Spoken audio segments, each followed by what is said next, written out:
സ്നേഹിതരെ, ഞാൻ KCCRST അംഗമായിരുന്നപ്പോൾ മാസത്തിൽ ഒരു തവണയെങ്കിലും KCCRSTയുടെ ആസ്ഥാന കേന്ദ്രം, KCCRST എന്നാൽ Kerala Catholic charismatic renewal service team, മാസത്തിൽ ഒരു തവണയെങ്കിലും KCCRSTയുടെ ആസ്ഥാന കേന്ദ്രമായ കളമശ്ശേരിയിലെ എമ്മാവൂസിലേക്ക് പോകേണ്ടതായിട്ടുണ്ടായിട്ടുണ്ട്. 4 വർഷം ഈ യാത്ര തുടർന്നു. KCCRST പരിശുദ്ധ പിതാവായിരുന്ന ഫ്രാൻസിസ് പാപ്പയുടെ ഇടപെടലോടുകൂടെ KCSC ആയി രൂപാന്തരപ്പെടുത്തി. ഈ വാക്കിന്, അതായത് Kerala CHARIS service of communion. ഞാൻ ഇവിടെ നിന്ന് എൻ്റെ വാഹനത്തിൽ കൊല്ലം വരെ പോകും. അവിടെ നിന്ന് KCCRSTയുടെ തന്നെ അംഗമായ സഹോദരൻ വിമലുമായിട്ടാണ് യാത്ര. കളമശ്ശേരിയിൽ എമ്മാവൂസിലെത്തുന്നതിന് മുമ്പ് ഞങ്ങൾ ഇടയ്ക്കൊരു ബ്രേക്ക് എടുക്കാറുണ്ട്.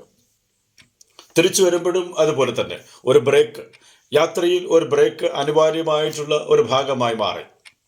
ബ്രേക്ക് എടുക്കുന്നത് എന്തിനാണെന്ന് ചോദിച്ചാൽ, ഒന്ന് ഫ്രഷ് ആകാൻ, റിഫ്രഷ് ആകാൻ, അല്ലെങ്കിൽ ഞങ്ങൾ തന്നെ യാത്രയെ ഊർജ്ജസ്വലമാക്കാൻ. അത് ചിലപ്പോൾ ഒരു ചായയും കടിയുമായിരിക്കാം, ചിലപ്പോൾ ഒരു ബ്രേക്ക്ഫാസ്റ്റ് ആയിരിക്കാം, ചിലപ്പോൾ ഒരു ലഞ്ചായിരിക്കാം, ചിലപ്പോൾ ഒരു ബ്രഞ്ചായിരിക്കാം. എന്തായിരുന്നാലും ഞങ്ങളൊരു ബ്രേക്ക് എടുക്കുന്നത് ഞങ്ങളൊന്ന് ഫ്രഷ് ആകാൻ വേണ്ടിയാണ്. ഈശോയിൽ സ്നേഹമുള്ളവരെ, കത്തോലിക്ക സഭ പുതുവർഷം ആരംഭിക്കുകയാണ് ആഗമനകാലത്തിൻ്റെ 1-ാം ഞായറോടുകൂടെ. ആരാധനാക്രമത്തിൻ്റെ പുതുവർഷം ആരംഭിക്കുമ്പോൾ ഈ ആഗമന കാലത്തിൽ ഈ ഒരുക്കം, ഒരു ബ്രേക്ക് എടുത്തുകൊണ്ട് ഒരുങ്ങാനായി ദൈവം തരുന്ന ഒരവസരമായിട്ട് ഞാൻ കാണുകയാണ്. ആഗമനം എന്നാൽ നമുക്കറിയാം, 2 ആഗമനങ്ങൾ നാം നമ്മുടെ വിശ്വാസത്തിൽ ഓർമ്മിക്കുന്നു. ഒന്ന്, മനുഷ്യനായി അവതരിച്ച കർത്താവായ യേശു ക്രിസ്തുവിൻ്റെ അനുസ്മരണം, ക്രിസ്തുമസ്, യേശു ജനിച്ചതിൻ്റെ, മനുഷ്യനായി ജനിച്ചതിൻ്റെ ആഗമനം. 2ാമത്തെ ആഗമനം, കർത്താവായ യേശു വീണ്ടും വരുന്ന ആ പ്രതീക്ഷയിലായിരുന്നു കൊണ്ട് നാം അവൻ്റെ വരവിനായി കാത്തിരിക്കുന്ന ഒരു കാലഘട്ടം. സവിശേഷമായി എൻ്റെ ജീവിതത്തിൽ ഞാൻ നോക്കിക്കാണുന്ന ഏറ്റവും വലിയ പ്രാർത്ഥന, പരിശുദ്ധ ബലിയർപ്പണത്തിന് ശേഷം നന്മ നിറഞ്ഞ മറിയമേ എന്ന പ്രാർത്ഥനയാണ്. നന്മ നിറഞ്ഞ മറിയമേ പ്രാർത്ഥനയുടെ 2ാം ഭാഗം, പരിശുദ്ധ മറിയമേ തമ്പുരാൻ്റെ അമ്മേ, പാപികളായ ഞങ്ങൾക്ക് വേണ്ടി ഇപ്പോഴും ഞങ്ങളുടെ മരണസമയത്തും തമ്പുരാനോട് അപേക്ഷിച്ചു കൊള്ളണമേ. ഇപ്പോൾ എനിക്ക് ഓർമ്മയുണ്ട്, ബോധമുണ്ട് ഞാൻ ഇവിടെ ആയിരിക്കുന്ന സ്ഥലത്തെക്കുറിച്ച്.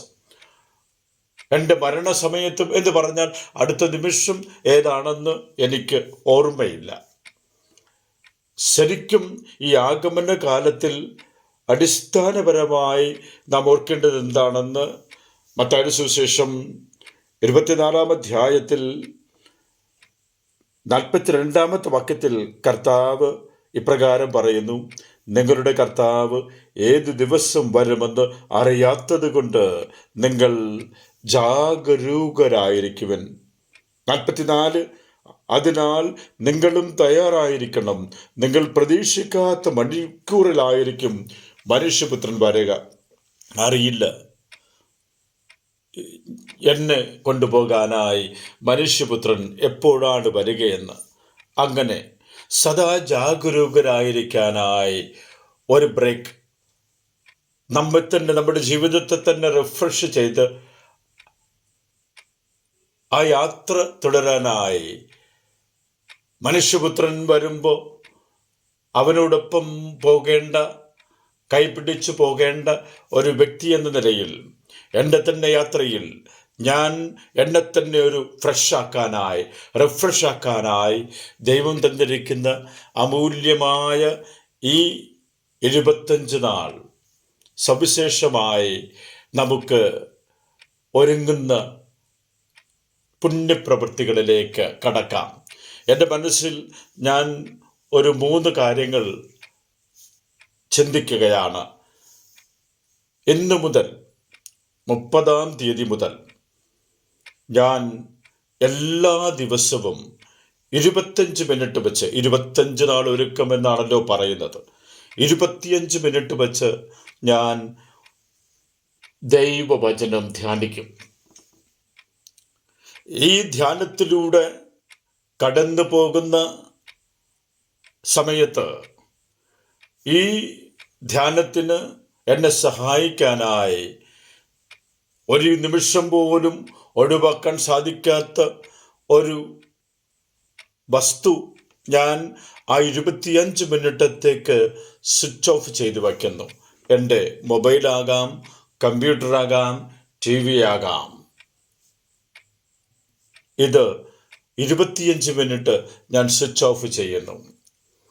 അതിൽ തുടർന്ന് വചനധ്യാനത്തിലൂടെ എനിക്ക് ലഭിക്കുന്ന ഒരു ഉൾക്കാഴ്ചയുടെ അടിസ്ഥാനത്തിൽ ഞാൻ ഒരു സുഹൃത ജപം എൻ്റെ മനസ്സിൽ രൂപപ്പെടുത്തുകയും പരിശുദ്ധാത്മാവിൻ്റെ ചൈതന്യത്താൽ രൂപപ്പെട്ട ആ സുഹൃത ജപം 25 പ്രാവശ്യം പ്രാർത്ഥിച്ചുകൊണ്ട് ഞാൻ ആ ദിവസത്തെ എൻ്റെ 25 നോമ്പ് എന്ന രീതിയിലുള്ള കർമ്മം പൂർത്തീകരിക്കുന്നു. ഇങ്ങനെ ഓരോ ദിവസവും എനിക്ക് ലഭിക്കുന്ന സുഹൃത ജപങ്ങൾ, എനിക്ക് ലഭിക്കുന്ന വചനധ്യാനത്തിലൂടെ ലഭിക്കുന്ന ഉൾക്കാഴ്ചകൾ നിങ്ങളുമായി പങ്കുവയ്ക്കാൻ ആഗ്രഹിക്കുന്നു.